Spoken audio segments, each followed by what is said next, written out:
Hoy quiero invitarte a que juntos entendamos a Venezuela. Creo que si algo puede ayudarnos, apoyarnos a entender lo que ha pasado en Venezuela, por qué llegamos a lo que llegamos, es el documental de Gustavo Tovar Arroyo, El chavismo, la peste del siglo XXI. Yo te invito a que lo veas, a que lo analices, a que lo internalices y lo compartas.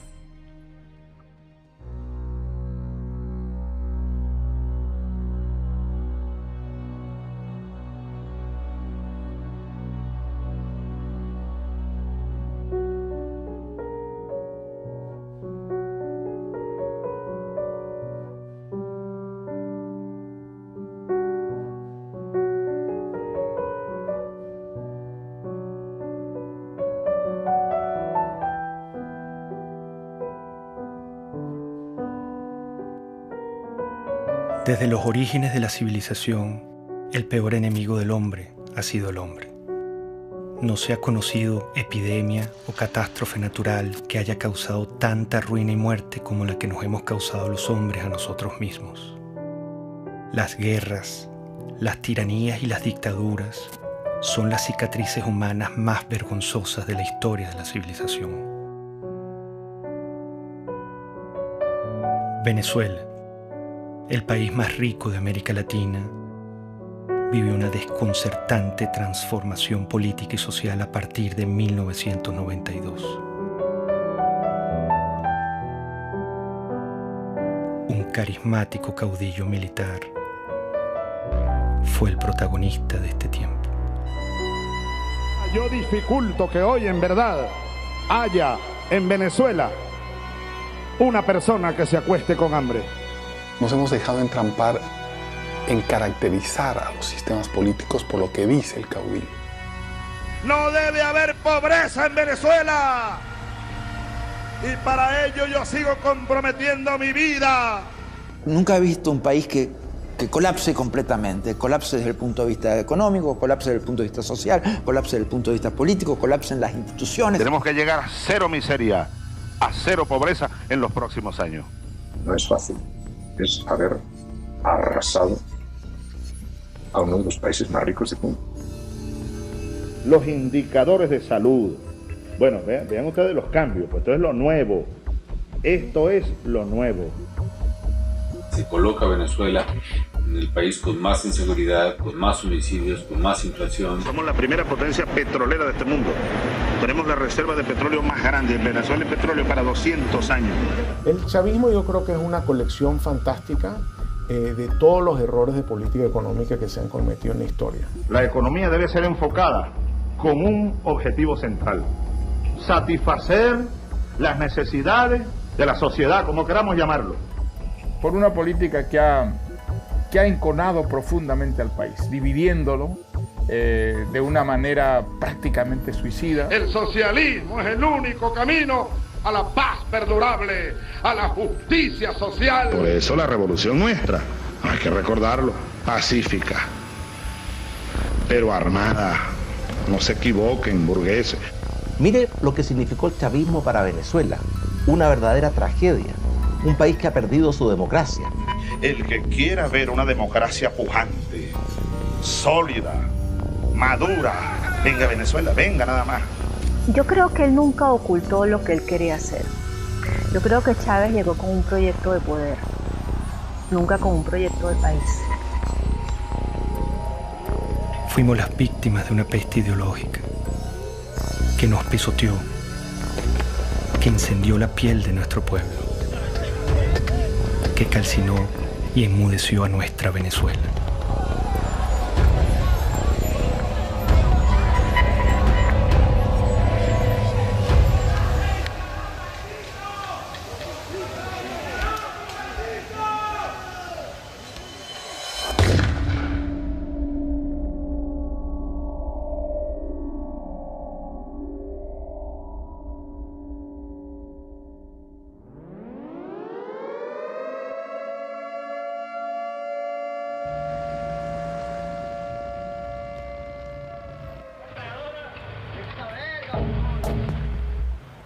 Al filo de la medianoche del 4 de febrero de 1992, Venezuela era sorprendida con un sangriento golpe de Estado. Un grupo de militares intentó asesinar al presidente Carlos Andrés Pérez para hacerse del poder. La ira militar latinoamericana se volvía a pronunciar. Compañeros, lamentablemente, por ahora, los objetivos que nos planteamos no fueron logrados en la ciudad capital. Es decir, nosotros acá en Caracas no logramos controlar el poder. Ese no fue su primer discurso. Su verdadero discurso lo había pronunciado horas antes con una refriega de balas y de tanques. Aquel militar había disparado su delirio de poder sobre la cabeza de Venezuela. Había herido de muerte a la democracia. Bueno, Chávez representó un retroceso para Venezuela. Seguramente la democracia venezolana era imperfecta y necesitaba muchas reformas. Creo que cuando termine esta pesadilla que vive Venezuela, habrá una comprensión cabal del desastre que significó el golpe de Estado. El golpe irrumpe por las ansias personales. Ellos argumentaron que había un problema social, que ellos venían a hacer justicia. Chávez, desde que entró a la Academia Militar, prácticamente planeó la insurgencia, desde que era teniente.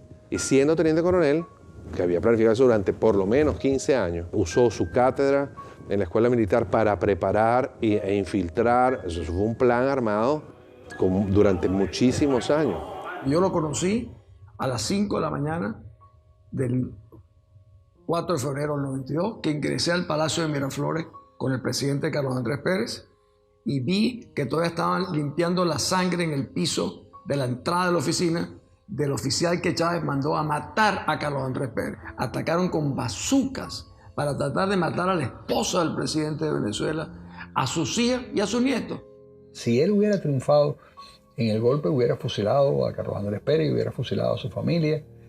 Para él, la muerte ajena es un instrumento de lucha política.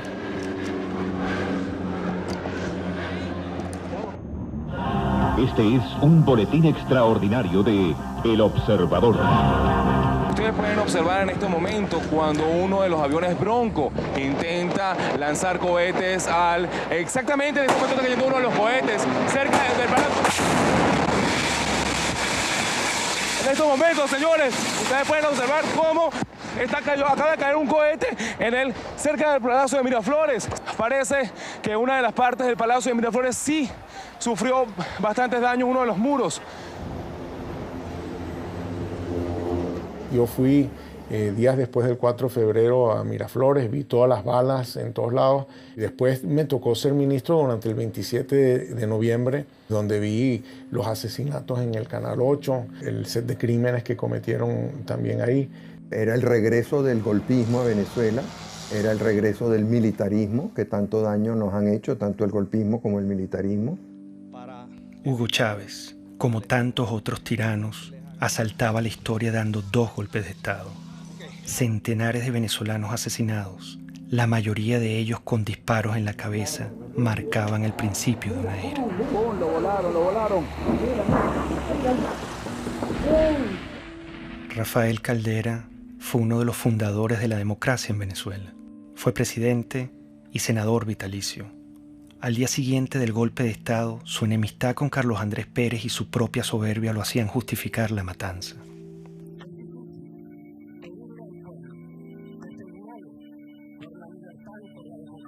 Su ambición de poder le daría un rol protagónico en el ascenso de Hugo Chávez. Irresponsablemente llegó a decir: debo confesar que el 4 de febrero Chávez me causó una excelente impresión como se la causó a todo el mundo. Aquellos segundos que usó Chávez en la televisión presentaron un hombre equilibrado, sensato.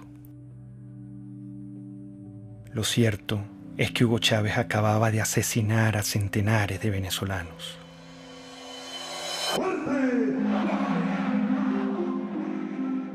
Con la finalidad de conformar un movimiento político que logre conquistar la presidencia de la República, el comandante Hugo Chávez, uno de los líderes de la asonada militar del 4 de febrero del año 92, se incorporó hoy a la vida cívica luego de que el presidente Rafael Caldera le otorgó la libertad. Esta generación militar que tomó el camino del sacrificio se forjó en el Fuerte Tiuna, en los cuarteles militares, va a demostrarle a los politiqueros venezolanos cómo se conduce un pueblo hacia el rescate de su verdadero destino.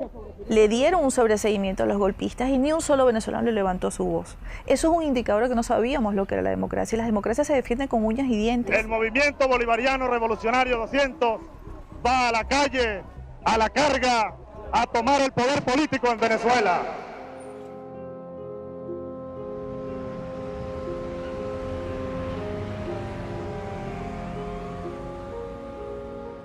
La democracia generó oportunidades, expectativas que implicaban un enorme desafío para las instituciones políticas y económicas, y no se dio con la velocidad que estos millones de venezolanos que salían de la pobreza y que emergían en una vibrante clase media quería seguir ascendiendo y aspirando. Hugo Chávez entendió que había un pueblo muy desilusionado, que estaba harto de los políticos de siempre, que estaba harto de las oligarquías de siempre, que estaba harto de las élites de siempre. Puso en el centro de la conversación nacional a un grupo humano muy importante de los venezolanos que habían sido excluidos. El año que viene se ve esto horroroso, y gracias a los gobernantes, que es lo que nos han llevado a este extremo.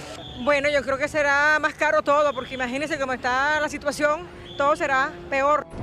Venezuela vivía en democracia. Una democracia imperfecta como en cualquier país, pero también con grandes avances en su infraestructura y en su cultura, incluso en el plano económico y político.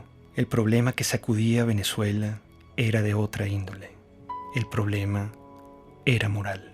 Empieza la declinación de la corrupción, el centralismo, la incompetencia, las élites que miraban desde atrás y querían obviamente servirse del gobierno, pero no querían servir en el gobierno. En mi opinión, fueron los empresarios venezolanos, fueron los medios de comunicación venezolanos y fue la cúpula política venezolana la que trajo a Chávez. Había un hartazgo con la clase política, había un hartazgo con los partidos principales, había un hartazgo con la dirigencia. Bueno, yo creo que el año próximo va a ser un poco difícil, puesto que la perspectiva que nos está dando el gobierno es porque vamos a tener que apretarnos más el cinturón de lo que tenemos.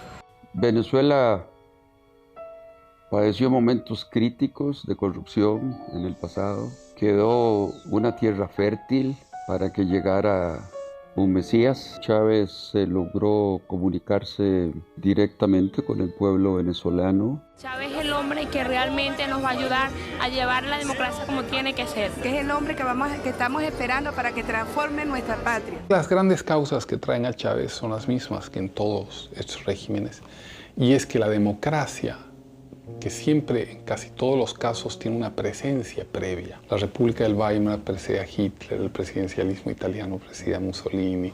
Sí, hay una presencia, una democracia previa. Esa democracia previa no lleva el liberalismo, el individualismo a todos los rincones del país. La clase política no había entendido que la democracia hay que alimentarla, hay que cultivarla, hay que cuidarla permanentemente. Comenzó a decaer. Esos 40 años de democracia fueron los primeros y los únicos 40 años en los que Venezuela estuvo gobernada por civiles. Un sistema democrático que logró una serie de avances de éxito para la población venezolana, pero en sus últimos años, yo diría en sus últimos 10, 15 años, empezó un debilitamiento. Y un debilitamiento que yo lo puedo identificar cuando empiezan los procesos de reelección presidencial. Eso castró el futuro y la modernización de la democracia al truncar las nuevas generaciones que pudieran ascender a dirigir las distintas organizaciones políticas. La gente se cansó. El chavismo llega, creo que por un desgaste de la clase política, sabiendo que en muchos de nuestros países lo que tuvimos durante muchos años fue el bipartidismo. Lo cual ha llevado a la gente en muchos países a buscar una solución distinta, un outsider, como decimos esto.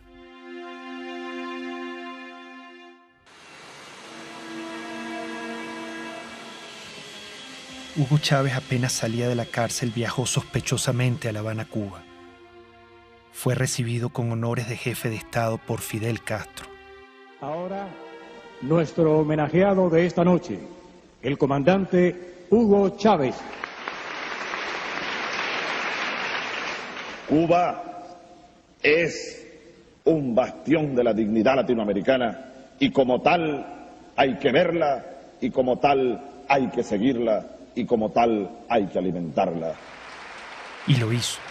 Prometió extender la mano al proyecto revolucionario de Castro y usar el petróleo de Venezuela como recurso político de expansión ideológica. Un proyecto estratégico de largo plazo, en el cual los cubanos tienen y tendrían mucho que aportar, mucho que discutir con nosotros. Es un proyecto de un horizonte de 20 a 40 años. Un inmenso abrazo bolivariano para todos ustedes.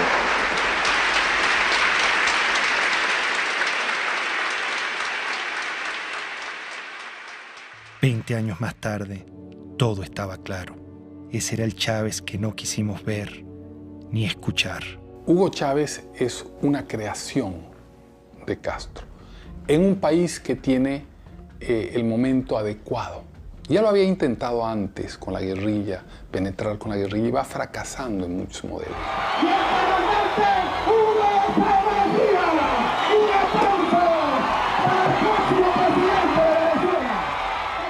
Llegó a Venezuela y se lanzó a la presidencia de la República. Recorría el país en su Volkswagen rojo para mostrar que venía del pueblo. Los venezolanos pronto olvidaron al militar asesino. Con su magnetismo y carisma, engañó intencionalmente al país. ¡Qué grande es el pueblo de Venezuela! Nos hemos dejado entrampar en caracterizar a los sistemas políticos por lo que dice el caudillo y no por los resultados reales. Para defender un pueblo masacrado, expropiado, mancillado y humillado por esas cúpulas políticas que le expropiaron el derecho a la vida. Lo que hubo es una retórica que ilusionó a mucha gente en favor de los pobres, en favor de la igualdad. El populismo de Chávez es embelezador, sabe enamorar a la ciudadanía. Cuando Chávez se vuelve candidato presidencial, bueno, entonces él dice que él es un tipo muy moderado, que él no es socialista, que él no es comunista, que él no va a cerrar ningún medio de comunicación. Yo no soy socialista, no, yo creo que ya el mundo de hoy, la América Latina que viene, requiere un salto adelante. ¿Para usted Cuba es una dictadura o no es una dictadura? Sí, es una dictadura. Lo que Chávez proponía no era una cosa militar, él proponía una cosa democrática, un modelo basado en la tercera vía de Blair.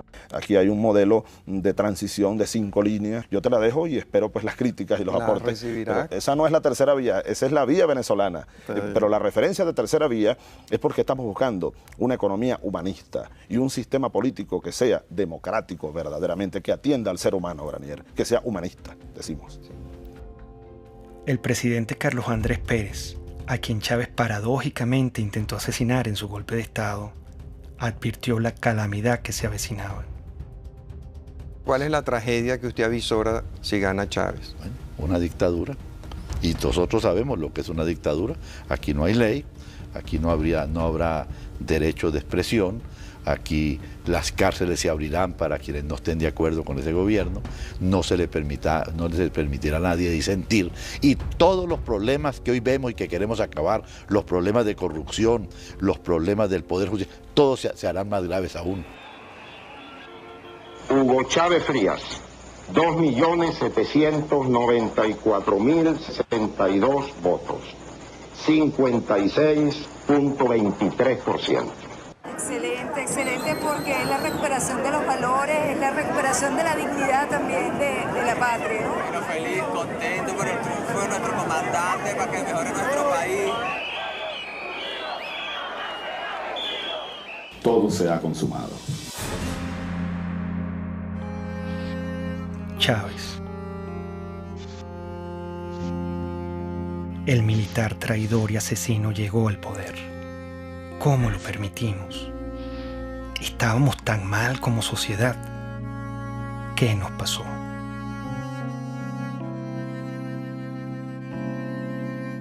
Cuando yo conocí a Hugo Chávez, yo le dije, te advierto una cosa, lejos de ser tú la solución, tú eres la encarnación del problema de Venezuela. El hecho de que tú seas presidente es la demostración más clara de que este país fracasó. Yo no creía que pudiera tener éxito. Lo que oía del propósito, el propio juramento de la Constitución, me parecía de un adanismo esencialista muy peligroso.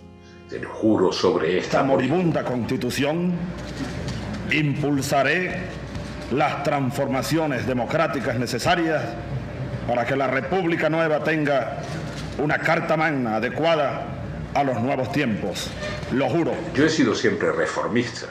Entonces, todos los liquidacionistas me parecen que son ahistóricos, que van en contra de la historia, que crean lo que Malraux decía, revoluciones que son un día de fuego y 50 años de humo.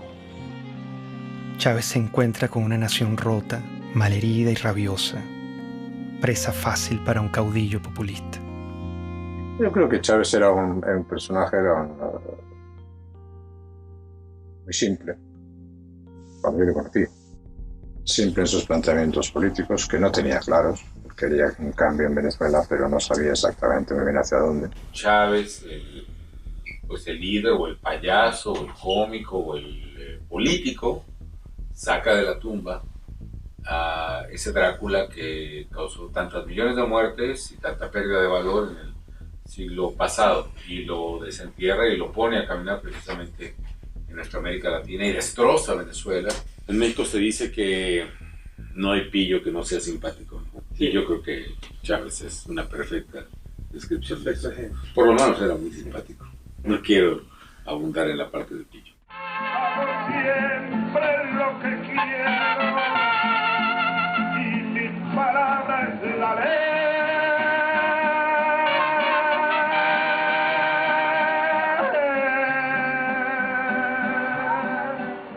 Sin duda, carismático. Muy venezolano, muy simpático. Un hombre carismático. Líder carismático. Pero sigo siendo Chávez.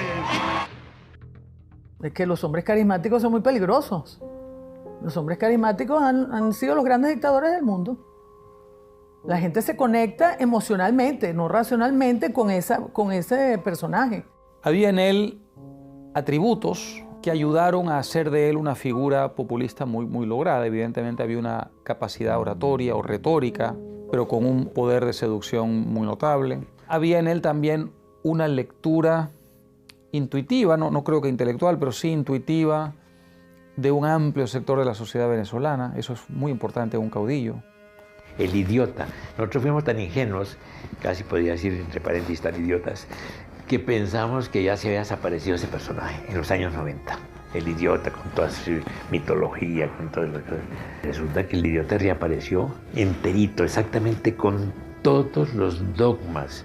Somos pobres porque los países ricos nos explotan, porque nos pagan mal nuestras materias primas y se enriquecen. Somos pobres por la oligarquía, toda esa tontería. El capitalismo siembra odio. En el capitalismo impera el odio. Fue evidente de un inicio democrático a cómo se fue separando ideológicamente, cómo se fue convirtiendo en una propuesta que no es ni siquiera de sustento ideológico, sino populismo puro, afán de poder, de controlar, de tener, de dominar, de mandar.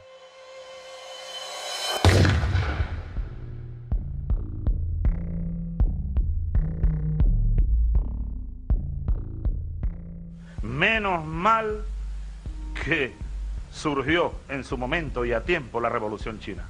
Menos mal que existió Mao Zedong. Al chavismo lo define muy bien la necrofilia ideológica, que es una manera que yo estoy utilizando para describir este amor apasionado por ideas muertas, por ideas que han sido probadas en un país una y otra vez y han fracasado, ideas que han sido probadas en otros países y también fracasan, y sin embargo las abrazan y las adoran y las tratan de seguir impulsando a pesar de que tenemos toda la información de que no funciona. El chavismo es el rescate de unas ideas mezcladas en una ensalada anacrónica que pasan por el marxismo, por las teorías de Engels, por el libro rojo de Mao, el verde de Gaddafi, Simón Bolívar, todo mezclado. Esta revolución, así lo digo como cristiano, es profundamente cristiana. ¡Viva Cristo el Redentor! De izquierda, derecha, centro, maoísta, centroísta, no sabemos qué es lo que es. Por algunos dicen que yo soy pastor evangélico. palero, santero, católico, cristiano. Marxista no soy porque no me formé en el marxismo. Es una nueva forma de caudillismo militar. Y también soy marxista. Es muy confuso en su formulación porque es capaz de mezclar una figura como la de Bolívar con un pensamiento de fondo aparentemente marxista. Es tremendamente confuso, es una nueva forma de populismo. El hombre desde siempre había sido un comunista. Entendía qué es lo que tenía que decir o no decir en cada momento para que, digamos, su mensaje calara en una mayoría de turnos. Venezuela tiene un gran potencial siderúrgico y debe ocupar cada día más mejores puestos a nivel mundial, a nivel americano. Cuando ya empezó a tener, digamos, la sartén agarrada por el mango, entonces se quitó todas las caretas y mostró su verdadera faz. Y si insisten, le quitamos los camiones y los convertimos en transporte de alimentos, chicos. Se lo damos a los consejos comunales. Y Mendoza que vaya a hacer no sé qué, lo que le dé la gana, a denunciarme en la OEA, en la Corte Celestial, donde le dé la gana. Se fue apartando claramente de los principios más elementales de lo que es un gobierno democrático. La legalidad fue desapareciendo poco a poco, reemplazada por el poder omnímodo, ¿no es cierto?, de la voluntad del caudillo. Sin una visión clara o conocida, Chávez estaba decidido a transformar a Venezuela a su imagen y semejanza. Comenzaría por la Constitución. El Estado está caotizado. Esa es una realidad. Para transformar el Estado necesitamos urgentemente una Asamblea Nacional Constituyente. No hay otra alternativa. Con la Constituyente del 99, Chávez empezó a mostrar su talante autoritario y personalista. El mismo militar que había dado 2 golpes asesinando a centenares de venezolanos, se empeñó ahora en aniquilar la única república civil y democrática que habíamos tenido los venezolanos. No vayan, compatriotas, ustedes a cometer el error que cometieron los que habitaron esta casa durante 40 años. Y ya no les pertenece. Eso hay que recordarlo. Esta casa, desde hoy, es la sede de la Asamblea Nacional Constituyente. Como un pésimo augurio de lo que iba a venir, el mismo día de la votación ocurrió la catástrofe natural que hoy recordamos como la tragedia de Vargas. Si la naturaleza se opone, lucharemos contra ella y la haremos que nos obedezca.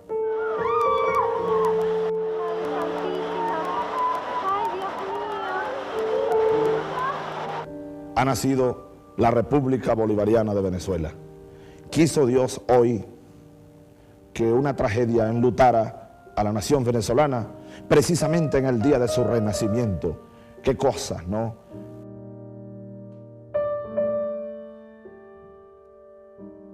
El drama que se vive en el estado Vargas es definitivamente inarrable. No se conoce las personas que perdieron la vida en esta implacable tragedia natural. El drama no finalizaba. Chávez rechazó la ayuda humanitaria ofrecida por los Estados Unidos y profundizó el horror y la tragedia. Vargas era un bastión desde el punto de vista geográfico, geopolítico, porque es la entrada del país, es el puerto, es el aeropuerto. Y si se sembraba una recuperación por la vía estadounidense, pues yo iba a ser la imagen más notoria de lo que implicaba la recuperación de Vargas.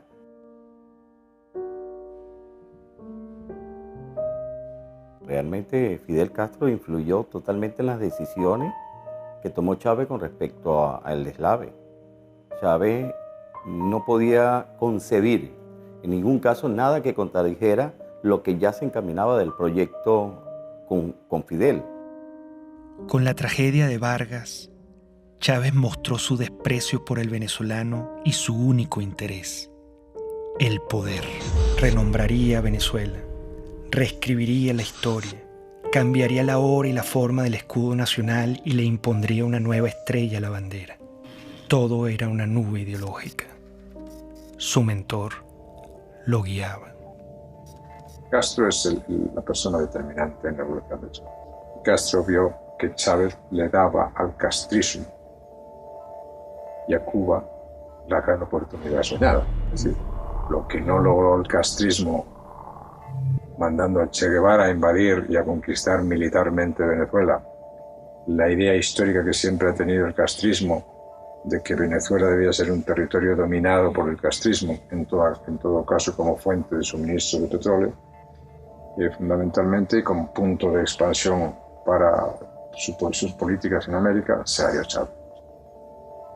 Un líder joven, lleno de vida, al quien le quedan por delante grandes tareas que realizar, hasta la victoria siempre. Y ahí Fidel lo agarra, lo seduce y le vende la idea del socialismo y de lo que él había aprendido de los soviéticos, que era la construcción de un Estado autoritario, totalitario, basado en las premisas de la Unión Soviética. ¡Viva el comunismo! ¡Здравствует коммунизм! ¡Patria o muerte! ¡Родина или смерть! ¡Мы победим!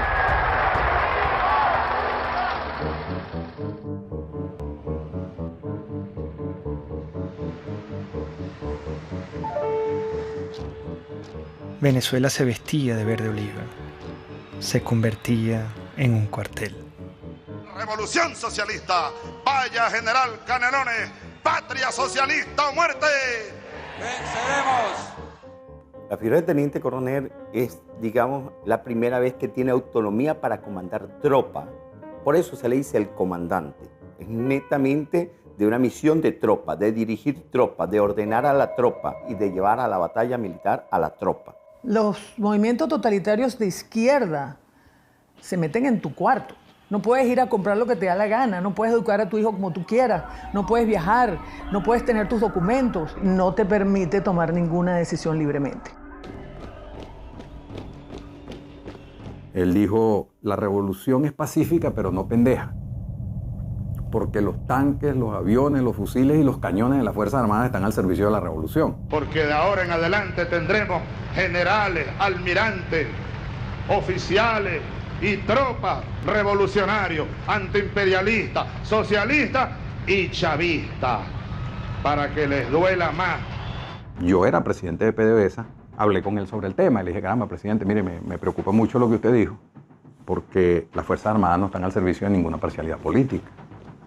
Las Fuerzas Armadas están al servicio de la República y la revolución es una parcialidad política. Ellos no entienden que al definir la Fuerza Armada como chavista le están atribuyendo una parcialidad política a un grupo que es armado de toda la sociedad venezolana. O sea, nosotros tenemos partidos políticos en Venezuela y un partido político que está armado con el ejército. Chávez gastaría miles de millones de dólares en armamento militar. Si tomamos en cuenta que desde 1830 las armas venezolanas solo han sido usadas contra venezolanos, el peligro era inminente.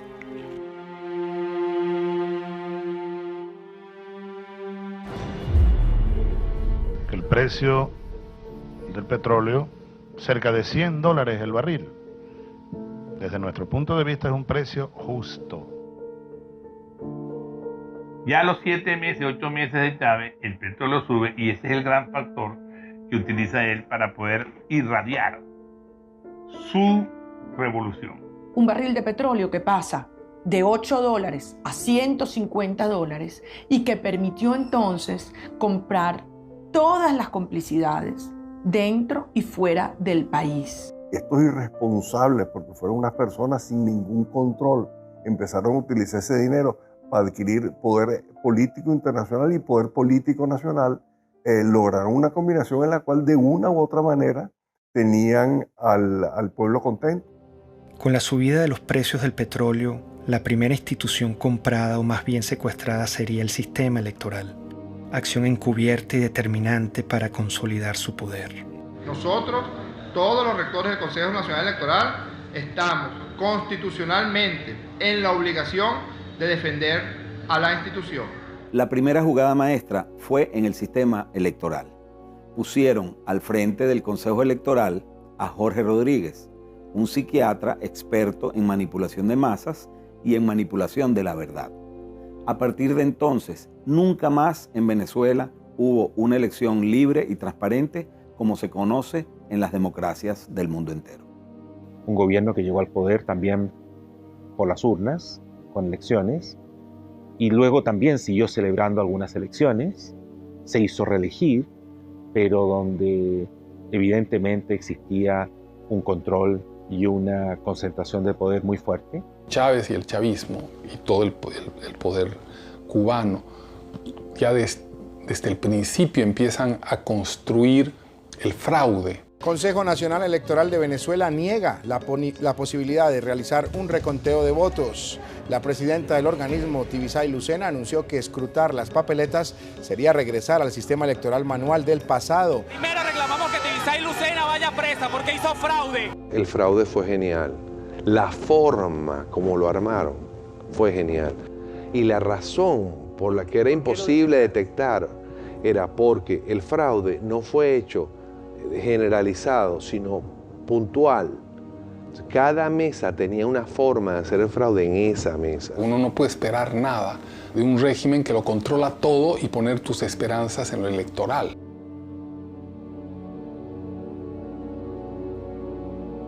La lucha geopolítica iniciaba. Chávez intenta adueñarse de la Compañía de Petróleos de Venezuela, PDVSA. Necesita su dinero para consolidar su poder. Esa élite de PDVSA ha pasado la línea. Entonces yo anuncio lo siguiente. Anuncio la destitución, despido de las siguientes personas. El 11 y 12 de abril del año 2002 fue consecuencia de su intento de radicalización al mandar 50 leyes que nadie había discutido, al confrontar la autonomía de Petróleos de Venezuela, al radicalizar su posición con respecto a lo que era un equilibrio político en el cual, digamos, la gente pensaba que habían ciertas normas de convivencia. Yo no tengo problema de rasparlos a toditos si a toditos hubiera que rasparlo. Ante el autoritarismo chavista, la gente no se quedó tranquila.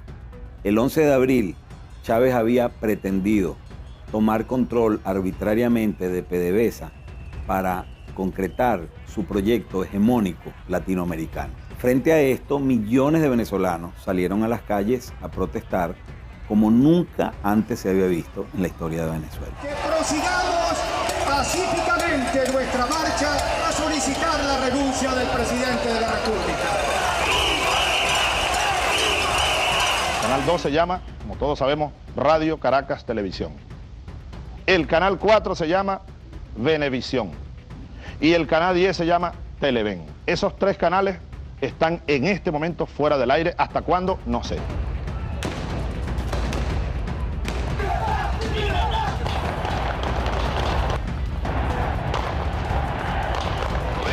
La aplicación del plan Ávila. Y el primer movimiento que vamos a hacer es la columna del batallón Ayala. Muchos manifestantes fueron asesinados. Chávez volvía a disparar a la cabeza de venezolanos inocentes como lo hizo en su golpe de Estado. Hay que responsabilizar como ejecutor a Rodríguez Chacín. Hay que, como autor intelectual y jefe de esa banda de delincuentes, al propio Chávez, al propio presidente de la República. Esto es una acción contra el sentimiento más noble del venezolano. ¿Usted pudiera decir que la acción de los francotiradores estaba bajo conocimiento del presidente? Absolutamente seguro que estaba bajo conocimiento, que fue ordenada. Estamos frente a un asesino, con toda la extensión de la palabra. Una persona enferma, un paranoico, enfermo de poder, que cree estar poseído de una tarea histórica, destruyendo y matando venezolanos.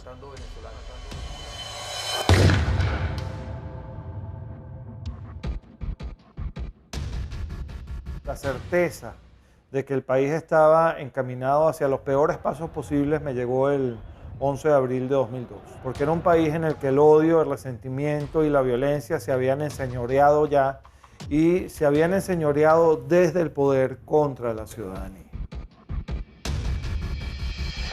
Y esto va sobre todo a los empresarios nacionales, los productores nacionales.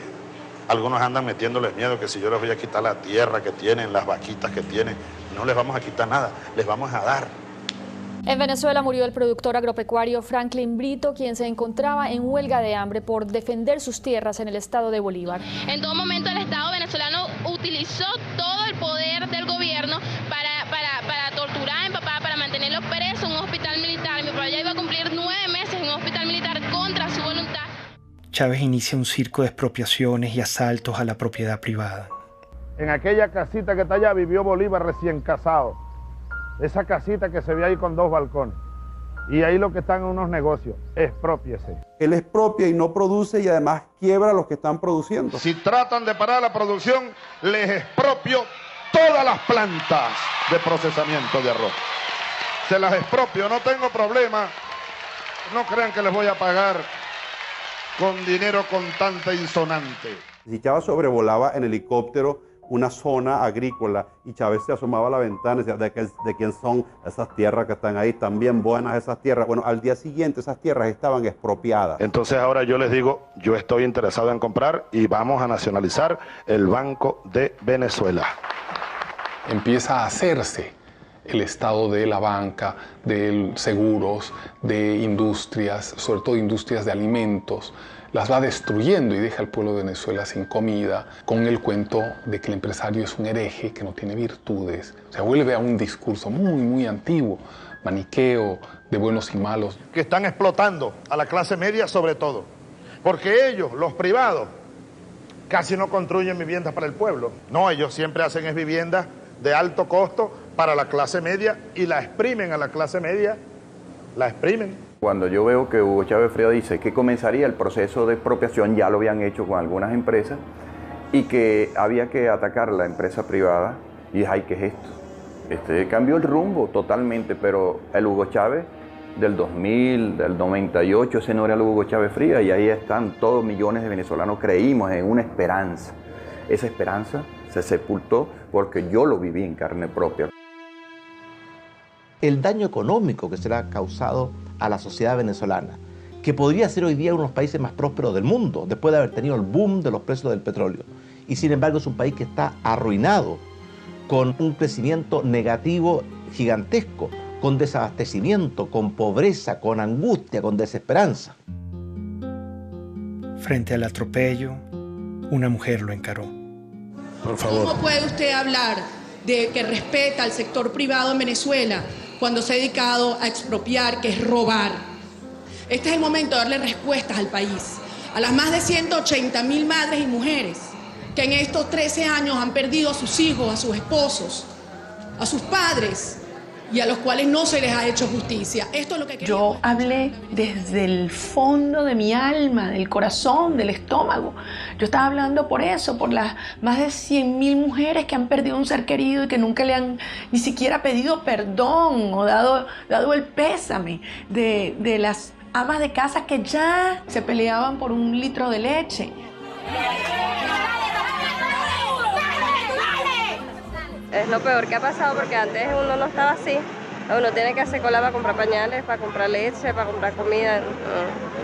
Uno aguanta hambre, pero como uno le dice a un bebé que no puede comer. Todo se va en comida.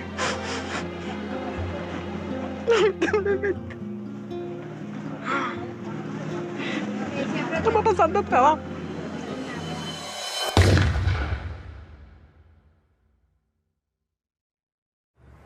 Esta gente todo lo que ha hecho es irracional. Si hubieran tenido algún economista sensato que les hubiera dicho, esto no se puede hacer. El trueque. Y al final todos salimos ganando. ¿Saben cómo se llama eso? Socialismo. No, aquí no estamos produciendo para ganar dinero. El chavismo yo creo que es una colección fantástica de todos los errores de política económica que se han cometido en la historia. En los libros de texto están llenos de cosas que el mundo ya ha aprendido a no hacer. Pues el chavismo las ha hecho todas. Venezuela tiene el peor desempeño económico del mundo. En este momento no hay país que tenga una caída del producto más grande que la de Venezuela, no hay un país que tenga la inflación más grande que la de Venezuela, no hay un país que tenga la escasez más grande que la de Venezuela.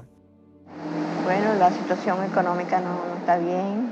Nosotros vendíamos pollo, pernil, hervido, todo eso. Esto funcionaba bien. De repente, todo se fue para abajo. La situación del país está terrible, lo que provoca es llorar. Todos roban, todos. Todo es una corrupción total. El chavismo es un fenómeno político difícil de explicar a quien no ha estado en Venezuela y a quien no lo ha vivido. Y exacerbó al límite nunca imaginable uno de los grandes males de nuestra historia, que es la corrupción administrativa. Y entonces los que uno vio que llegaron aquí, como decía Chávez, con las patas en el suelo, hoy son grandes potentados, grandes millonarios. El único camino a la justicia es el socialismo, no es el capitalismo, no es ese canibalismo que se quiere implementar en el Estado. Pero no es contradictorio hablar de capitalismo cuando usted tiene una corbata de Louis Vuitton, unos zapatos Gucci. Yo no sé claro que no es contradictorio, porque yo quisiera que Venezuela produjera todo eso y entonces yo comprar todo lo que se produzca aquí y no tener que importar el 95% de los rubros que consumimos. Hicieron un negocio como jamás se ha visto. Pues. Nosotros hemos presenciado el gran saqueo que se le ha hecho a Venezuela, que probablemente en ningún país del mundo haya habido un saqueo tan a fondo y tan organizado como este que hubo en nuestro país. Es mentira que hubo una lucha contra la corrupción, todo lo contrario, este ha sido el gobierno más corrupto que ha existido en la historia de Venezuela, aprovechándose del histórico barril del petróleo que llegó a superar los $100 varios años. Tanto gasto desproporcionado y lujo se apoyaría con el crimen organizado. En entrevista exclusiva con NTN 24, Emily Blasco, corresponsal del diario ABC en Washington, aseguró que el hijo del fallecido presidente Hugo Chávez utilizó aviones de la petrolera estatal PDVSA para transportar droga hacia el extranjero. En el libro Ilícito lo que yo simplemente documento es que no hay nada nuevo con respecto al crimen, excepto que llegó el siglo XXI y le añadió la posibilidad de tener grandes carteles criminales que operan internacionalmente y que trafican con todo tipo de ilícitos, de gente, de drogas, de armas, de dinero y de política. El chavismo es un proceso por el cual el lumpen, los sectores delincuenciales de una sociedad, se apoderan del poder. No son los intelectuales que uno soñaba en el marxismo-leninismo que se apoderaban del poder. Son los sectores más delincuenciales de la sociedad. Y por eso son tan audaces, por eso pueden ser tan crueles. Y por eso tienen un hambre de poder que no respetan amigos, que no respetan a quienes los han apoyado. Que yo voy a gobernar con los mejores, con los más capacitados. No tengo compromisos partidistas, ni personales, ni particulares con nadie. Chávez lo que hizo fue, para preservar el poder, crear varias bandas de pandillas. Y estas pandillas tienen distintos jefes. Y eso explica la estratificación, eso explica por qué Venezuela se convirtió en un narcoestado, cómo Venezuela se convirtió en un sistema cleptocrático. Cuando la gente me dice este es un Estado fallido, yo digo es un narcoestado criminal fallido. El ministro de Interior, Justicia y Paz, Miguel Rodríguez Torres, indicó que las maletas contenían 1,3 toneladas de droga, una de las incautaciones más grandes que se han hecho en Francia. De acuerdo con Rodríguez, un total de 22 venezolanos han sido detenidos, de ellos 8 son militares. Este régimen, que con las dos manos, la izquierda y la derecha, robaba, destruía, también tenía geopolíticamente dos manos. La mano petrolera, la mano negra, la mano fuerte, y la mano blanca de la cocaína que venía de Colombia y se redistribuía de Venezuela. Conforme va debilitándose la mano negra, la mano petrolera, pues hay más necesidad de la mano blanca. En México se discute y se debate si al Chapo Guzmán lo extraditan a Estados Unidos. En Venezuela el Chapo Guzmán sería ministro. A través de este medio de comunicación, Lindsay Salazar, quien es uno de los hombres importantes de la seguridad que tuvo Diosdado Cabello, denunció que el presidente de la Asamblea Venezolana sería el líder del Cartel de los Soles, una banda de narcotráfico internacional que tendría entre sus miembros a varios militares venezolanos. Diosdado Cabello es oriundo también del estado donde yo nací también. Era un muchacho muy humilde del pueblo del Furreal, pero la ambición desmedida de este señor se convirtió a tal magnitud que con el Pollo Carvajal, general narcotraficante vinculado al Cartel del Sol, que hacía lo que le ordenaba Diosdado Cabello, impulsaron y protegieron el narcotráfico en Venezuela. Es una cosa terrible lo que voy a decir, pero esto ha funcionado más como una banda delincuencial que como un sistema político. Por eso es tan difícil explicárselo a la gente de fuera. Venezuela se convirtió en un narcoestado. Jueces, ministros, diputados, incluso la familia presidencial era acusada y encarcelada por ello. Los índices de criminalidad se desataron. El peor problema que hoy tenemos en Venezuela, incluso con la escasez y la inflación que hay, yo estoy convencido que es la inseguridad. Es la inseguridad que es la consecuencia del 98% de impunidad. Una impunidad que protege a las bandas organizadas, una impunidad que protege a aquellos que tienen granadas, que tienen fusiles, que andan en vehículos blindados. Estamos presos y con temor. Tenemos mucha inseguridad, muchos malandros en la calle que nos callan. Y esto no puede seguir así. Que en el mes de marzo, en esos 30 días, en la morgue de Caracas, haya habido ingresos de muertos por violencia que se equipararían a las muertes por violencia de un año de la España de 46 millones de habitantes, es aterrador. Y el ritmo sigue aumentando. El peor legado de Hugo Chávez son los cientos de miles de muertos que han hecho no solamente que familias enteras se enluten, sino que millones de personas dejen Venezuela. La gran parte de la inmigración venezolana no es una inmigración económica como la que empezamos a ver ahora. La gran parte de la inmigración venezolana es una inmigración presa del pánico de vivir en una sociedad absolutamente enfrentada y donde se mata por odio. Ante la absoluta impunidad, el pueblo tomó aterradoramente la justicia con sus manos.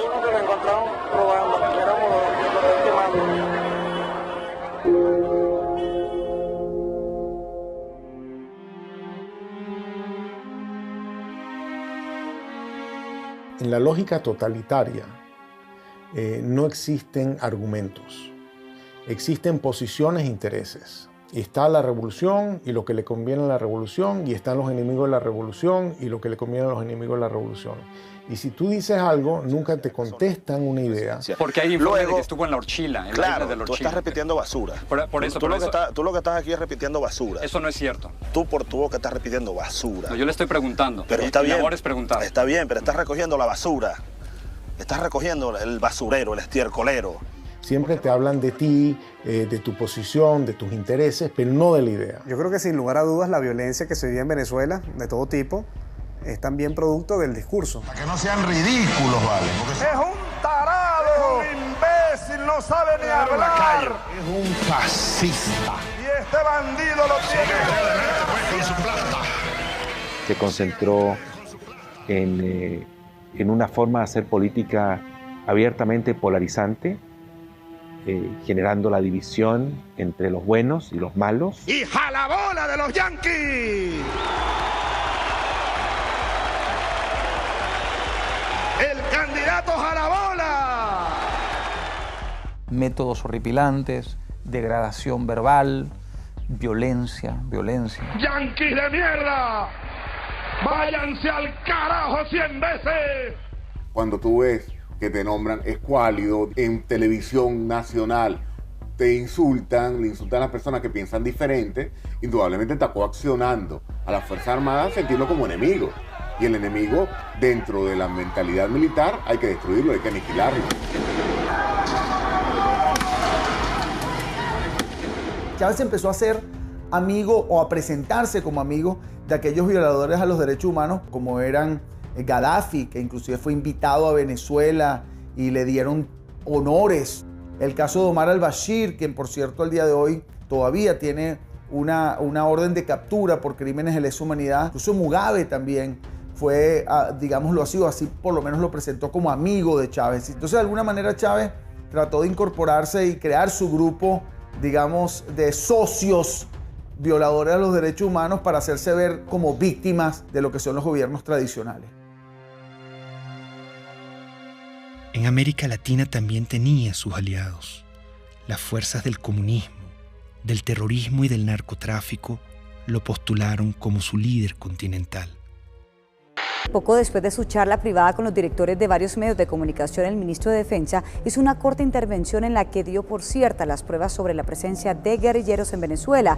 Lo que dice Manuel Marulanda a Chávez en uno de los párrafos que reza así es lo siguiente: nosotros, es decir las FARC, siempre estaremos atentos en caso de agresión gringa a aportar con nuestros modestos conocimientos en defensa de la revolución bolivariana de Venezuela. La FARC y el ELN no son ningunos cuerpos terroristas, son ejércitos que ocupan un espacio. Hay que darle reconocimiento a las Fuerzas Armadas Revolucionarias de Colombia y al Ejército de Liberación Nacional. La primera declaración me llamó la atención porque hablaba de la imparcialidad frente a la guerrilla colombiana. Y yo le llamé la atención, le dije, presidente Chávez, usted está llegando a un país en que hay democracia, hay instituciones, por lo tanto usted como presidente de una hermana república como de Venezuela no puede hablar de imparcialidad. Pero él mantenía ese discurso. A veces cuando yo hablaba con mi canciller y hablábamos con otros presidentes, creíamos que era un poco, esa es la inexperiencia de Chávez, y yo creo que todo estaba absolutamente calculado. La milicia popular va a tener su vehículo, su armamento, sus cuarteles de milicia y su organización. Ustedes son una fuerza guerrillera, pues, para decirlo más claro. La milicia, yo podría decir que es un partido armado, que es un cuerpo que crece y se desarrolla casi al mismo volumen de las Fuerzas Armadas orgánicas. Y hay otra cosa muy delicada, que son los colectivos, organizaciones armadas. Todo es el poder, para mantenerse en el poder. Vemos entonces milicias o colectivos armados disparando contra personas. Vemos agresiones ya no solo disparando civiles contra personas, sino de cuerpos o agentes del Estado que trabajan y han sido estructurados para trabajar en favor de la revolución.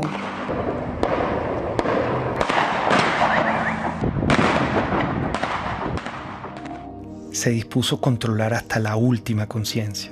No quería críticas. La libertad de expresión también debía ser pisoteada. Hay un señor por ahí, de esos representantes de la oligarquía, que quería ser presidente de la oligarquía. Y que luego esos gobiernos adecocopellanos le dieron concesiones para tener un canal de televisión. Estoy viendo la televisión, una cadena más, y me llama la atención el tono en el que está hablando delante de militares. Y ahí es donde él hace el anuncio de que él va a cerrar a Radio Caracas. No habrá nueva concesión para Radio Caracas Televisión. Se acaba la concesión. Ya está redactado la medida. Así que vayan preparándose, apagando los equipos, pues.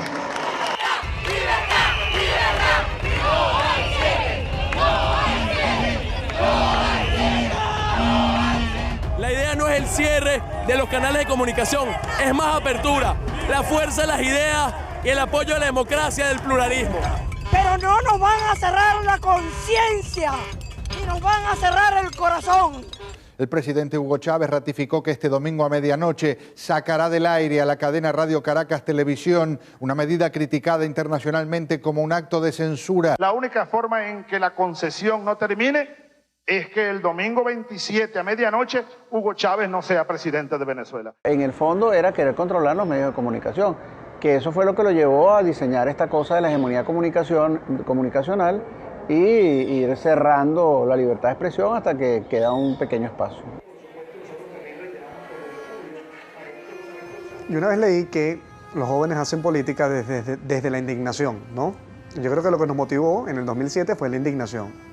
Es como que vimos que se metieron en nuestra casa, te apagaron la televisión, ese momento fue muy dramático cuando se acabó la señal, fue algo que se metió en la vida de uno, no era tanto si Chávez era popular o no, sino que era ilegal y era inmoral y estaba malo y era inaceptable que decidieran por ti. No podemos ser ajenos a lo que pasa en el país, no podemos vivir en un cuadrito, libertad de expresión y estamos en la calle. Me motivó a mí en 2007, o lo que me llevó a dar un paso al frente para colocarme en la vanguardia, fue especialmente la libertad de expresión y muy específicamente el cierre de RCTV.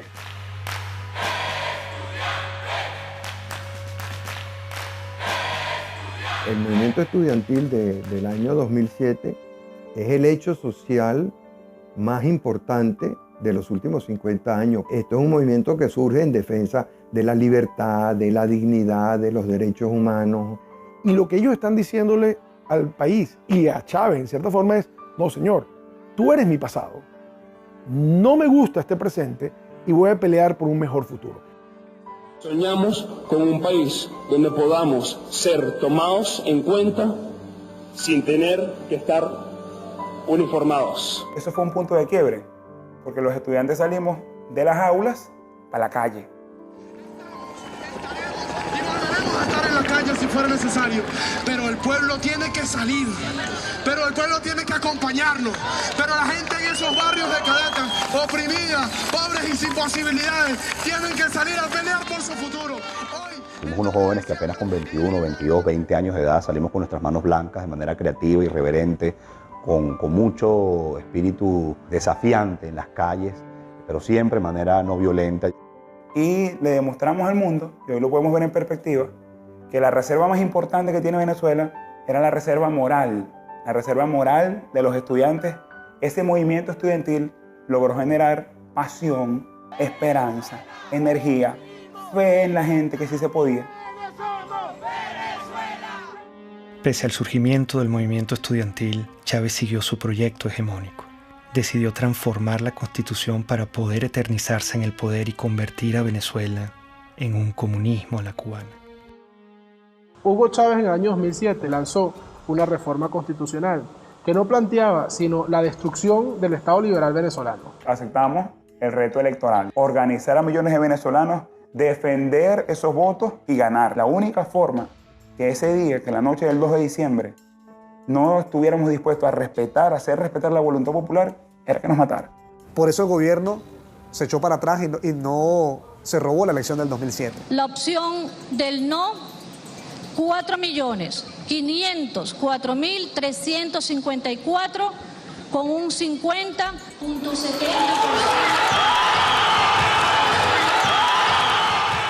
Hay un quiebre de ese proceso político. El presidente Chávez lo obligan a reconocer la victoria del movimiento estudiantil y de Venezuela y cataloga esa victoria como una victoria de mierda. Es una victoria de mierda. Y la nuestra, llámenla derrota, llámenla, pero es de coraje, es de valor, es de dignidad. Ese movimiento estudiantil le originó nada más y nada menos que la única derrota que tuvo Hugo Chávez, la única derrota que se llevó a la tumba el 2 de diciembre de 2007, cuando se frenó la reforma constitucional. Creo que es allí donde empieza la debacle de Hugo Chávez y que culmina, por supuesto, en lo que hoy tenemos, que es el desastre absoluto. La derrota frente al movimiento estudiantil radicalizó sus políticas de persecución contra la oposición. Convirtió en enemigo a todo aquel que no se le doblegaba. Y yo lo acuso ante el pueblo y ante el mundo por golpista y por fascista. Tú te das cuenta de que en el patrón hay sistematicidad que empieza por la estigmatización criminal, la señalización de una persona como un criminal. Compadre, vamos a ver quién va preso primero, desgraciado, si tú o yo. Hasta su eventual encarcelación, su persecución y su neutralización a través del uso del sistema judicial. Tenemos el caso emblemático de María Lourdes Afiuni, una persona que por ser juez y por cumplir con sus funciones fue individualizada como enemigo expresamente por el presidente Hugo Chávez Frías. Entonces habrá que meterle pena máxima a esta jueza y a los que hagan eso, 30 años de prisión. Eso crea un efecto intimidatorio de escalada, un efecto dominó ante todos los jueces, porque ningún juez pues hoy día en Venezuela va a tomar una decisión contraria al gobierno porque sabe que va a ir preso y además en el caso de la jueza Afiuni hasta abusada sexualmente. El poder se estaba empezando a servir, estaba empezando a utilizar a las autoridades del sistema judicial, a las autoridades del sistema penal, a las policías, a la fiscalía, como armas de persecución por motivos políticos. Fechas en las que se han producido cerca de 4.000 detenciones, arrestos o privaciones arbitrarias de la libertad de fundamentalmente jóvenes por protestar contra el poder. Ese pobre muchacho no estaba haciendo nada. Ha pasado con los médicos, los farmacéutas, la religión judía, los hebreos también han sido perseguidos. Aprovecho para condenar de nuevo, desde el fondo de mi alma y de mis vísceras, al Estado de Israel. Maldito seas, Estado de Israel. La Iglesia Católica. Si quiere, hágalo, señor cardenal, para que usted termine. Se siguen reuniendo. Preso. Preso con sotana y todo. No hay nadie en Venezuela en este momento, al día de hoy, que no pueda decir que de una u otra manera no ha sido víctima de alguna forma o alguna modalidad de persecución por parte del gobierno.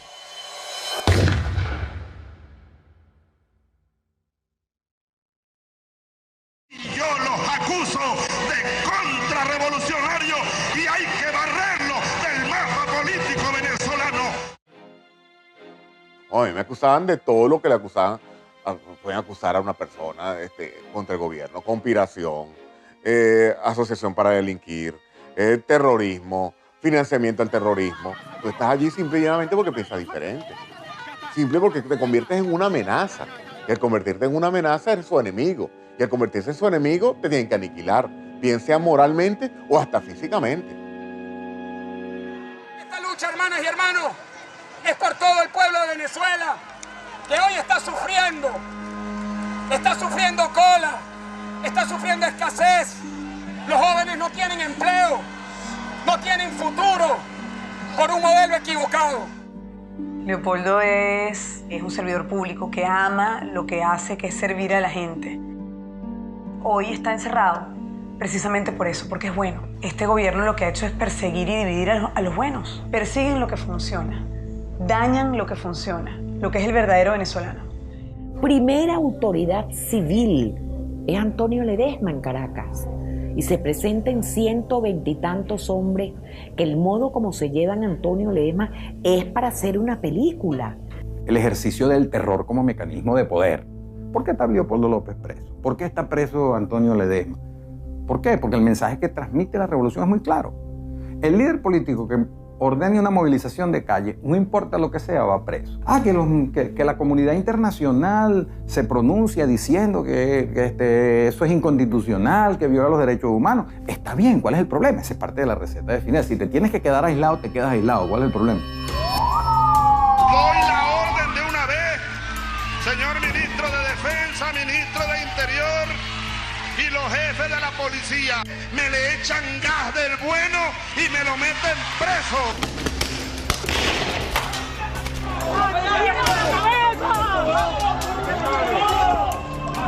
Chamo, están matando a gente, loco. ¡Lo mataron, lo mataron! Los francotiradores apuntan a cabezas. El sonido que producen una cabeza escuálida es mucho menor, es como un chasquido, porque la bóveda craneana es hueca. Vacío de contenido. Exacto, entonces pasa rápido. Nosotros vimos organismos de seguridad del Estado dispuestos a matar a nuestros hijos con balas en la cabeza, dispuestos a dispararle en las piernas para que no huyeran. David Vallenilla tenía 22 años y un efectivo militar lo vio solo y desarmado. Le disparó a quemarropa.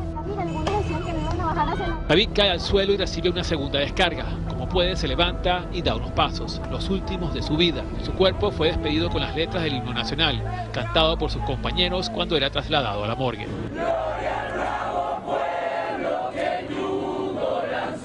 Es la segunda muerte de un manifestante que es asesinado por militares delante de cámaras de televisión en menos de una semana.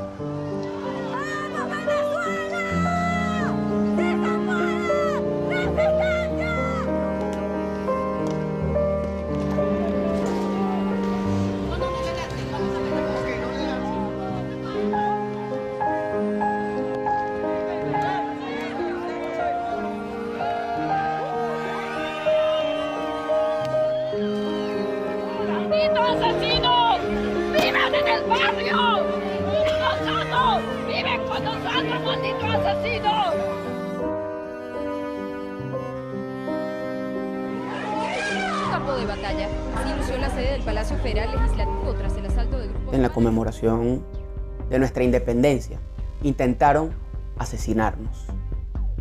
Intentaron acabar con la vida de parlamentarios electos por el voto popular. Unos golpes no son nada en comparación a los casi 100 jóvenes que han asesinado esta dictadura en Venezuela. Nosotros los diputados, si exigimos sacrificio, debemos estar dispuestos al sacrificio. Sí, los golpes nos duelen, pero no es más allá del dolor que sentimos cada vez que vemos que se nos deshace el país. La tortura ha sido en Venezuela sistemática porque Hugo Chávez hizo un guión con sus organismos de seguridad del Estado que todos siguieron. Los mismos funcionarios, los mismos métodos para lograr lo mismo, que es el control social, para castigar al disidente, para causarle más daño. No solamente estás preso, sino que además te torturo. Y bueno, los nuevos métodos de tortura, que son las torturas blancas, ¿no? Que se implementan en la llamada tumba.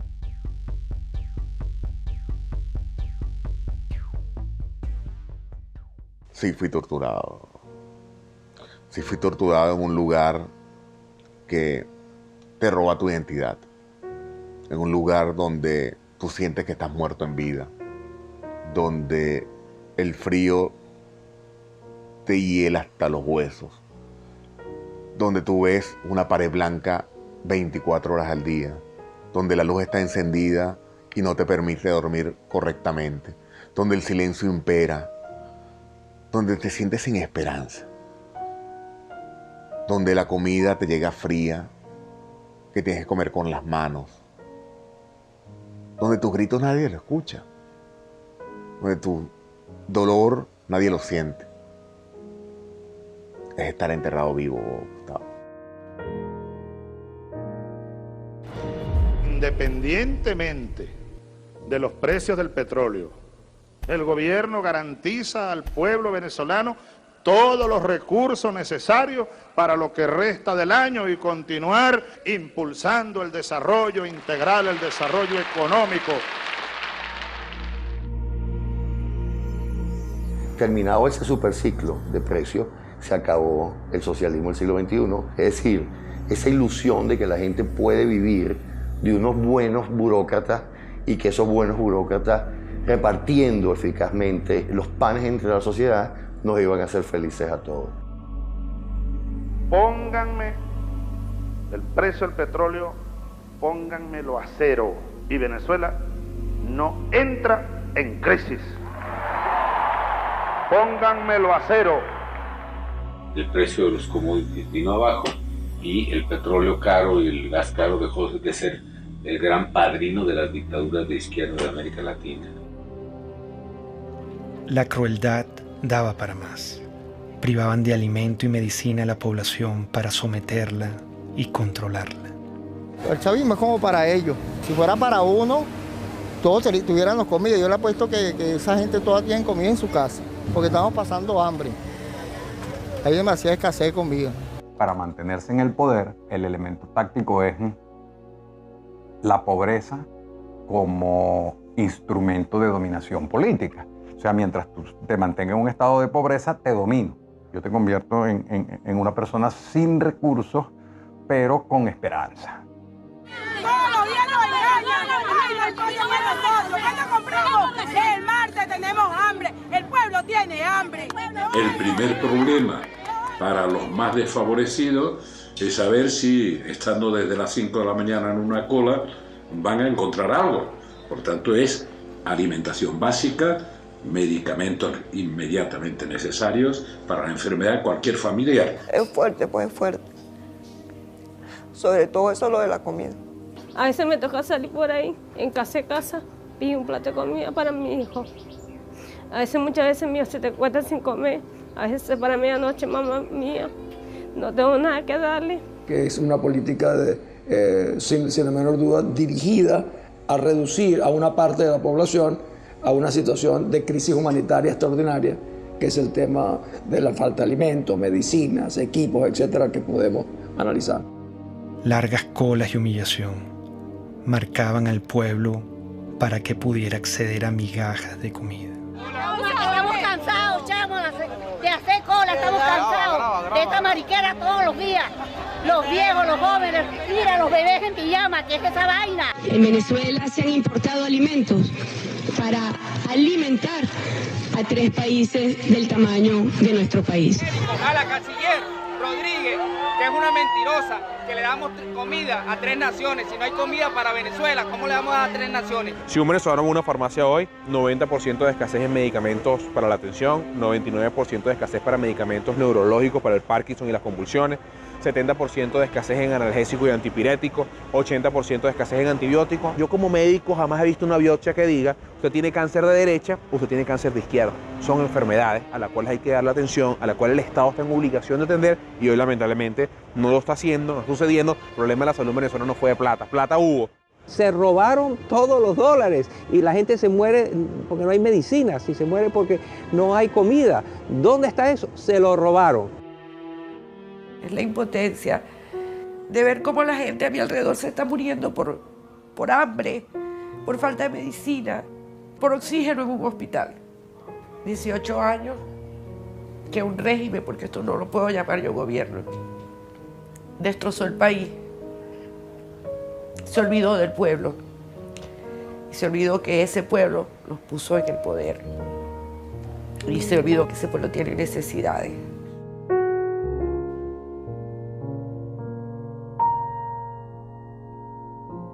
Cínicamente culparon a los colombianos de la escasez que ellos mismos habían causado.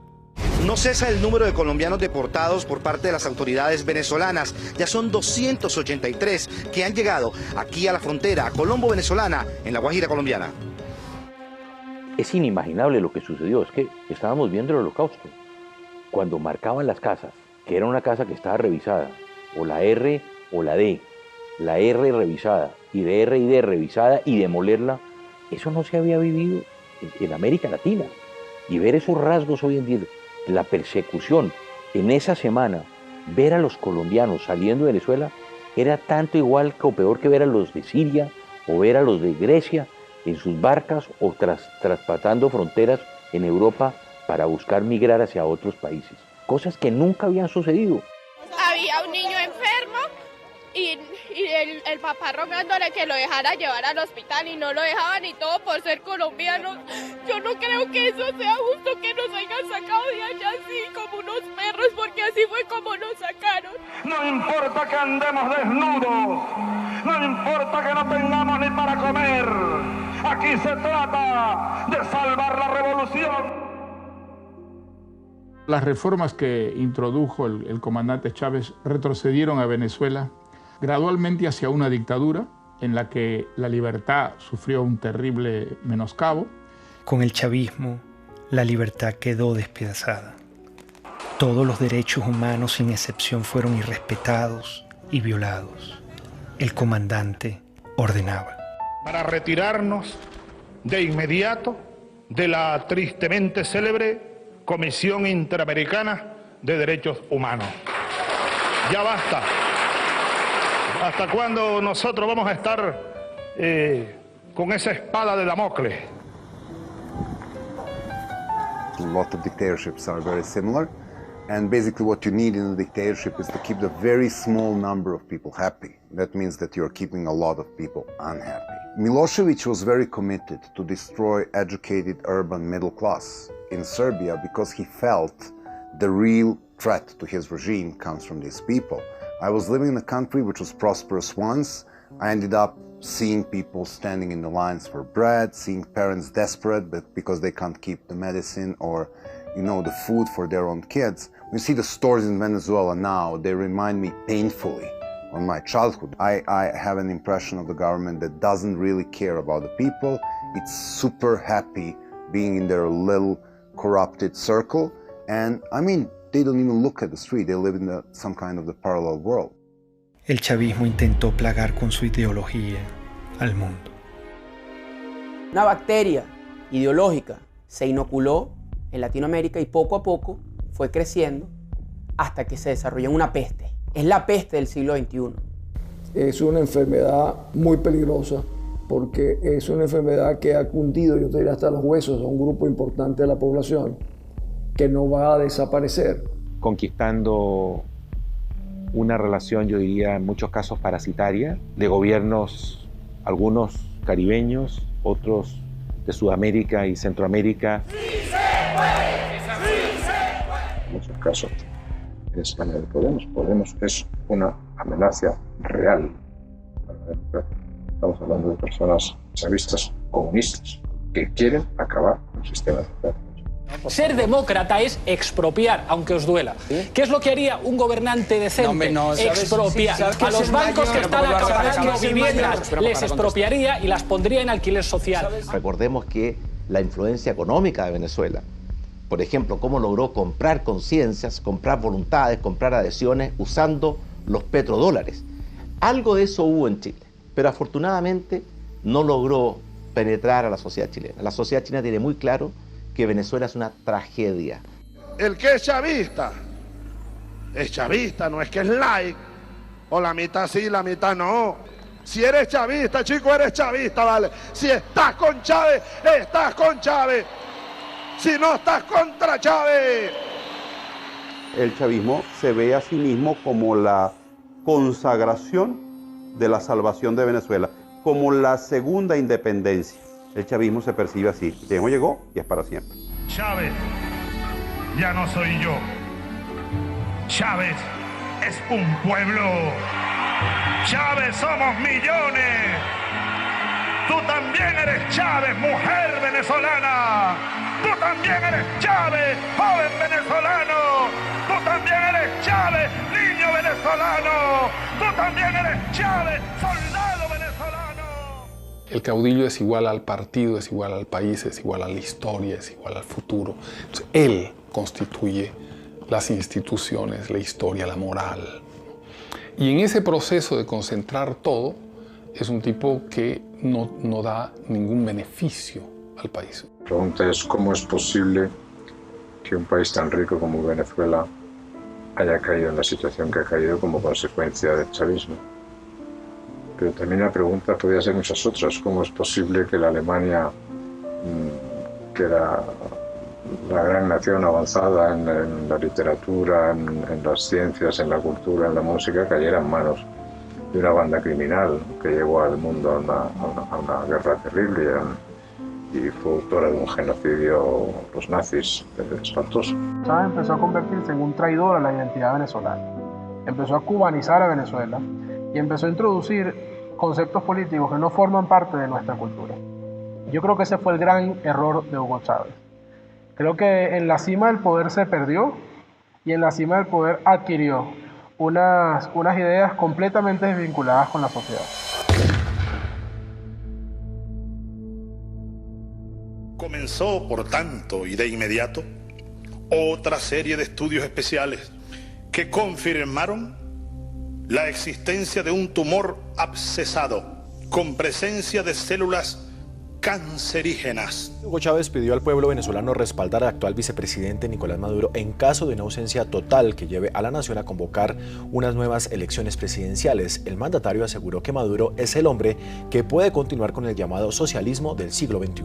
Si algo ocurriera, repito, que me inhabilitara de alguna manera, mi opinión firme, plena como la luna llena, irrevocable, absoluta, total, ustedes elijan a Nicolás Maduro como presidente de la República Bolivariana de Venezuela. Yo se los pido desde mi corazón. Nicolás Maduro. Su único atributo conocido fue que era su guardaespaldas, su chofer, su compañero más cercano e íntimo. Maduro, ¿quién es? Es un don nadie, no hay la pasión por Venezuela, solo tiene una encomienda del moribundo que le dijo: no me le aflojes a la revolución bolivariana. Me visitan las mariposas. Debe ser que me reconocen como un mariposón. Multiplicarnos, así como Cristo multiplicó los peces. Portugal y Venezuela, estamos en el mismo continente. Se ve que la influencia de los cubanos fue determinante. Maduro es el hombre formado por los cubanos, Maduro es el hombre cercano a los cubanos, y convencieron a Chávez, o Chávez se convenció de que ese era el sucesor y por eso lo nombraron. No pudieron nombrar a otro más competente, nombraron a alguien no tan competente por su cercanía con los cubanos. Recibimos la información más dura y trágica que podamos transmitir a nuestro pueblo. A las 4:25 de la tarde de hoy, 5 de marzo, ha fallecido el comandante presidente Hugo Chávez Frías.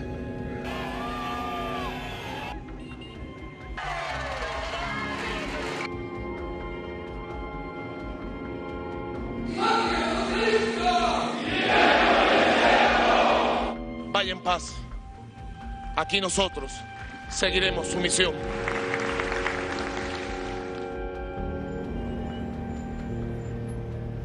¿Qué legado dejó? Lo que dejó fue el país destrozado. Eso fue lo único que dejó él. Corrupción, hambre, violencia, división entre familias. Ese es el legado de ese señor. Esta es una de las 7 plagas que cayó en Venezuela. Lo peor que ha existido en este mundo. Lo peor, esa es la desgracia más grande que tiene Venezuela. Haber llegado a ese hombre, estamos peor porque hay más muertos todos los días, más delincuencia, más escasez. O sea, estamos peor que un país en guerra. Nunca he visto un país que colapse completamente, que se desmembre la familia venezolana. 2 millones de venezolanos se han ido del país en los últimos 3 años, 4.000 a 5.000 cruzan por día la frontera de Colombia en solución de continuidad permanente. Entonces, esa es la situación que vive hoy el país, no tiene nada que ver con la situación que vivía cuando Chávez asume el poder. Su gran legado es demostrar que ni éramos tan fuertes, ni éramos tan demócratas, ni éramos tan hermanos, ni éramos tan guerreros, ni éramos tan sólidos, ni éramos tan echados para adelante. Que era fácil darle un empujón a eso, tirarlo todo por la borda y montarse sobre la gente. Nadie se puede imaginar que un país que no esté en guerra esté viviendo lo que está viviendo Venezuela. Ha destruido el sentimiento de pertenencia de los venezolanos como una unidad, como una ciudadanía compartida. ¡Estamos pasando hambre! ¿Puedes creer que esto sea justo, vale? El país cambió, la gente cambió, las miradas cambiaron. Ya tú en Venezuela no ves sonrisas, no ves alegría, ves indignación, ves frustración, ves miedo. Y eso lo vimos todos los días. Nos dañaron profundamente. Mire lo que significó el chavismo para Venezuela, una verdadera tragedia. Un país que ha perdido su democracia, donde no se respetan los derechos humanos, donde se persigue a los adversarios como si fueran delincuentes. Estamos en un país ahorita muy necesitado. Tenemos que comer comida de la basura. La situación que estamos viviendo ahorita es fea, ¿no? En el nombre de los pobres, de la justicia y de la paz, se ha cometido el crimen más grande en la historia de nuestro país. El crimen de lesa humanidad es un ataque masivo o sistemático a la población civil cometido por una organización, que puede ser estatal o no estatal, de acuerdo a un plan. La existencia de presos políticos, la tortura a esos presos políticos, la detención como instrumento político, la generación de violencia como instrumento político, la muerte de manifestantes u opositores. En todos los años del chavismo fueron 2.000 personas que fueron asesinadas, lo cual implica una utilización del asesinato como mecanismo de sujeción y de represión para sostener el aparato político bajo control. El artífice, el creador de la criatura, se llama Hugo Chávez Frías. Matar a una persona en Venezuela se llama homicidio, pero matar a todo un pueblo de hambre se llama chavismo.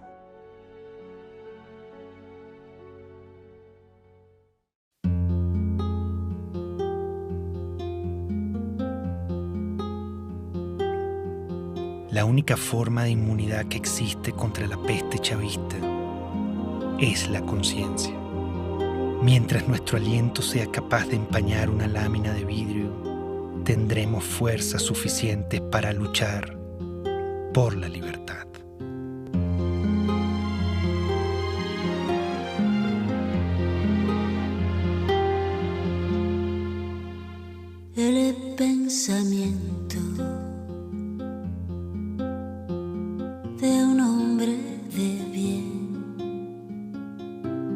podrán nunca encarcelar. Es luz, es luz, es luz en la oscuridad.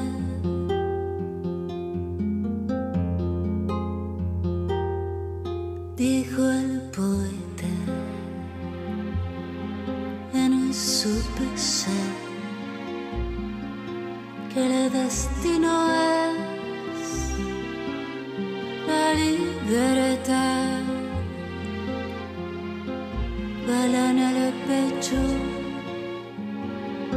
balas por detrás, bala en la frente, balas al andar, pero nuestro destino es la libertad, la libertad.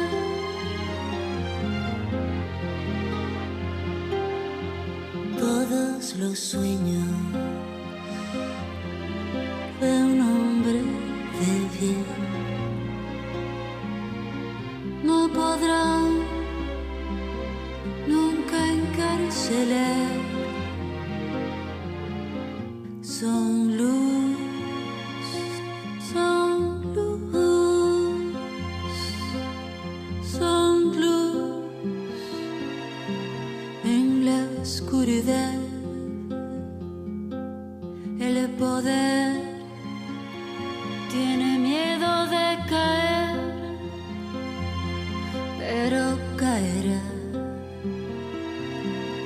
Él caerá. El poder tiene miedo de caer, pero caerá. Ahí caerá. Nuestro destino es la libertad,